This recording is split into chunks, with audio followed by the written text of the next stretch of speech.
Shalom Bapak Ibu dan Saudara-saudara yang kekasih di dalam Tuhan Yesus Kristus. Kita bersyukur kepada Tuhan yang terus menopang kehidupan kita. Dan pada hari ini kembali kita boleh bertemu bersama-sama di dalam renungan firman Tuhan. Sebelum kita membaca firman Tuhan dan merenungkannya, marilah kita berdoa memohon belas kasihan dan pertolongan Tuhan. Kita berdoa. Bapa di sorga, kami bersyukur kepadamu ya Tuhan Allah kami, Tuhan yang mengasihi kami, yang terus menopang kami dan memelihara kami. Dan tidak ada satu detik pun dalam kehidupan ini di luar kendali Tuhan. Terima kasih Tuhan seluruh keberadaan kami. Terima kasih karena Engkau memberkati dan mengasihi kami. Ya Tuhan, ampunilah segala dosa kami. Sucikanlah kami oleh darah Tuhan kami Yesus Kristus, Juru Selamat kami. Dan hari ini kami akan membaca firman-Mu lagi dan kami akan merenungkannya. Tolonglah kami oleh Roh-Mu agar kami mampu mendengarkan, mampu menerima, sehingga kami dibentuk oleh firman-Mu dan karakter kami boleh semakin hari semakin lebih baik. Mampukan kami untuk melakukan firman-Mu. Di dalam nama Tuhan Yesus kami berdoa. Amin. Nah, Bapak, Ibu, dan Saudara-saudara yang kekasih di dalam Tuhan, firman Tuhan yang akan kita renungkan pada hari ini di dalam Injil Matius pasal 7 ayat 1 sampai 6. Firman Tuhan berbunyi demikian. Hal menghakimi. Jangan kamu menghakimi supaya kamu tidak dihakimi. Karena dengan penghakiman yang kamu pakai untuk menghakimi, kamu akan dihakimi, dan ukuran yang kamu pakai untuk mengukur akan diukurkan kepadamu.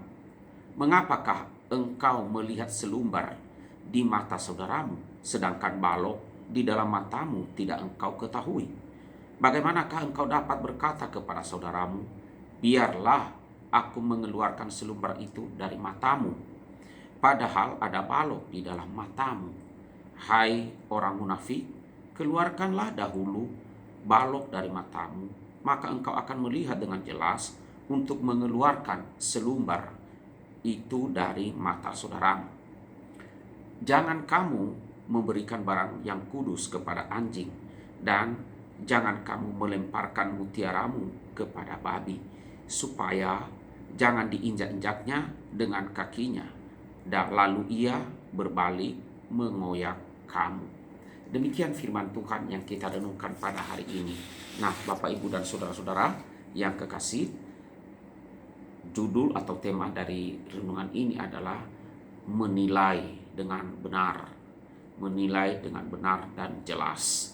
Nah, Saudara, di dalam bagian ini adalah merupakan bagian dari khotbah Tuhan Yesus di bukit. Ya, ini adalah merupakan mulai memuncak atau puncak dari khotbah Tuhan Yesus. Saudara, kalau kita melihat khotbah ini dibuka oleh Tuhan Yesus ketika ia mengajarkan karakter seperti apa yang seharusnya dimiliki oleh anak-anak Tuhan atau para muridnya, anak-anak Tuhan yang percaya kepadanya. Nah, lalu saudara, Tuhan Yesus melanjutkan dengan bagaimana anak-anak Allah itu berelasi satu dengan yang lainnya, dengan Allah Bapa. Jadi bagaimana para murid itu, orang-orang yang percaya itu berelasi satu dengan yang lain, dengan Allah Bapa, serta bagaimana menjalankan hidup keagamaan atau hidup kerohanian mereka sebagai pengikut Yesus Kristus. Nah, di sini saudara ada dua pertanyaan penting yang kita bisa pikirkan dalam bagian ini. Ya, yang pertama ialah apakah kita ini telah menilai diri kita dengan benar dan jelas? Itu yang pertama. Saudara, ketika Tuhan Yesus berkata, janganlah engkau menghakimi, artinya Tuhan Yesus tidak mau para pengikutnya, para muridnya menjadi orang yang pekerjaannya adalah mencari-cari kesalahan orang lain. Ya. Para pengikut Yesus, orang-orang yang percaya kepada Tuhan Yesus, jangan sampai begitu peka dan bisa mengekspos dosa orang lain, tetapi pada saat yang sama begitu buta terhadap dosanya sendiri. Itulah yang Tuhan Yesus maksudkan ketika ia berkata atau berbicara tentang balok di mata sendiri, selumbar atau serpihan kecil di mata orang lain. Nah, saudara, kita biasanya sangat jeli, sangat mahir untuk menemukan, menganalisa, serta membagi-bagikan kesalahan orang lain. Tetapi kita itu begitu lamban. Untuk apa? Lamban menemukan, lamban menganalisa, dan lamban membagikan kesalahan kita sendiri kepada orang lain. Itulah kita. Nah, saudara, yang pertama di sini adalah Tuhan Yesus melarang menghakimi secara munafik. Itu yang pertama. Artinya, saudara, di mana kita membongkar kesalahan orang lain demi menutupi kesalahan kita sendiri, atau untuk menunjukkan bahwa kita tidak seburuk dibandingkan dengan mereka. Nah, saudara, itulah sebabnya kita perlu berhati-hati kalau emosi kita meluap saat menghadapi kesalahan orang lain. Karena biasanya pada saat seperti itu, di mana kita seringkali menghakimi secara munafik. Ya, Tuhan Yesus mengatakan bahwa alasan dibalik kita menghakimi secara munafik adalah karena kita tidak melihat diri kita dengan benar, dengan jelas. Ya. Atau dengan kata lain, saudara, kita tidak melihat diri kita melalui kacamata Injil atau melalui kacamata firman Tuhan atau kacamata kabar baik. Saudara, kalau Injil Kristus, firman Kristus sudah menjamah hati kita, maka kita seharusnya bisa melihat diri kita dengan jelas, dengan benar. Ya, kacamata Injil memampukan kita bukan saja untuk melihat balok di mata kita, tetapi juga mampu mengeluarkan dari mata kita balok itu. Nah, Injil Tuhan Yesus Kristus, firman Tuhan Yesus memampukan kita bukan saja untuk melihat serta mengakui kemunafikan kita, tetapi juga mencabutnya dari hidup kita. Itu yang pertama. Begitulah kuatnya dan hebatnya kuasa Injil, kuasa firman Allah. Nah, saudara-saudaraku yang kekasih di dalam Tuhan Yesus Kristus, itu yang pertama. Kita ini, sudahkah kita menilai diri kita dengan benar? Nah, kemudian saudara, sudahkah kita menilai orang lain juga dengan benar? Di dalam ayat yang ke-6, ya, Yesus mengharapkan atau menginginkan para pengikutnya itu menilai orang lain dengan kacamata Injil pula. Injil yang sama, firman Tuhan yang sama. Di dalam menilai orang lain, kita jangan menilai dengan munafik, tapi juga jangan asal menilai tanpa pertimbangan. Nah, contoh soal jangan memberikan barang yang kudus kepada anjing dan jangan memberikan mutiaramu kepada babi. Itu mengajarkan kepada kita untuk apa? Untuk menilai orang lain dengan jelas. Saudara, orang Kristen harus memahami bukan saja betapa bernilainya mutiara, tetapi juga sifat dasar anjing atau babi itu sendiri. Saudara, anjing dan babi, keduanya binatang ini tidak bisa menghargai benda-benda berharga. Bahkan saking tidak menghargainya, mereka malah akan menyerang balik karena mengira kita mau melukai mereka.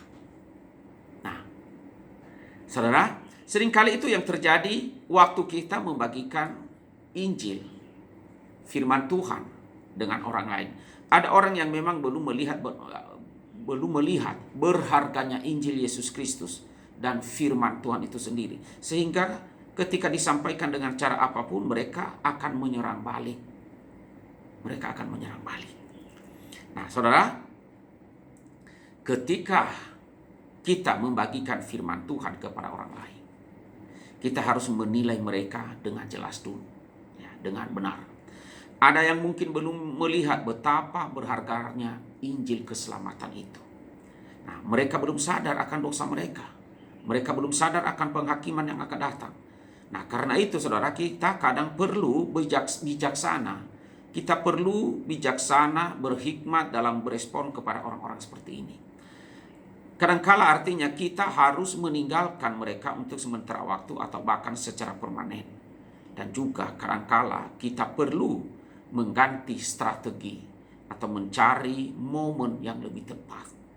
Nah, intinya saudara, pengikut Yesus Kristus, murid-murid Yesus juga harus belajar peka terhadap situasi, terhadap kebutuhan dan respon orang lain. Kita harus memikirkan cara terbaik menyampaikan kebenaran, menyampaikan Injil keselamatan secara pantas dan untuk konteks budaya di mana Tuhan menempatkan setiap kita. Tuhan Yesus mau supaya apa? Para pengikutnya bijak dan cermat dalam menilai orang lain. Nah, saudara, kejelasan dalam menilai perbedaan respon orang ini penting sekali, baik dalam kita menyampaikan Injil keselamatan atau kabar baik, atau sekedar menjalankan kehidupan kita sebagai orang Kristen, orang-orang yang percaya kepada Tuhan, kehidupan kita sehari-hari di hadapan orang lain. Nah, saudara, Rasul Paulus sendiri, dia berkata demikian, bagi semua orang, aku telah menjadi segala-galanya, supaya aku sedapat mungkin memenangkan beberapa orang dari antara mereka. Nah, pertanyaannya adalah, apakah selama ini kita sudah memakai kacamata Injil di dalam menilai diri kita dan orang lain dengan benar dan jelas? Atau apakah selama ini kita menghakimi dengan munafik atau kurang peka dan kurang bijak dalam menilai orang lain? Nah, kiranya renungan firman Tuhan pada hari ini terus membentuk karakter kita, membentuk kerohanian kita, spiritualitas kita, dan perilaku kita. Marilah kita bertekad untuk melakukan firman Tuhan. Amin. Mari kita berdoa. Tuhan Allah Bapa kami yang bertata di dalam kerajaan sorga, kami bersyukur kepadamu ya Tuhan Allah kami. Untuk hari ini kami boleh merenungkan firman-Mu, dan untuk hari ini Engkau menegur kami agar kami tidak menghakimi dengan sembarangan atau menghakimi orang lain.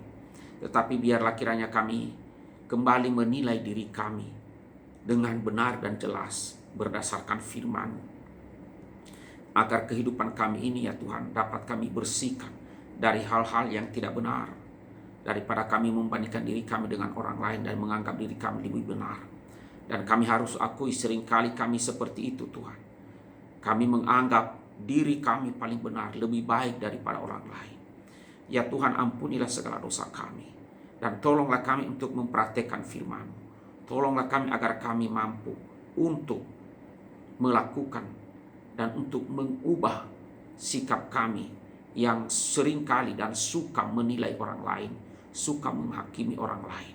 Ampunilah kami dan tolonglah kami ya Tuhan, agar hidup kami terus memperbaikinya berdasarkan firman-Mu, berdasarkan Injil keselamatan daripada-Mu yang mengubahkan kami, sehingga sikap hidup kami di hadapan orang lain pun boleh semakin menjadi sikap hidup yang mereka lihat sendiri dengan benar. Terima kasih ya Tuhan. Berkatilah kehidupan kami dan tolonglah kami untuk hidup bagi-Mu. Di dalam nama Tuhan Yesus kami berdoa dan bersyukur. Amin.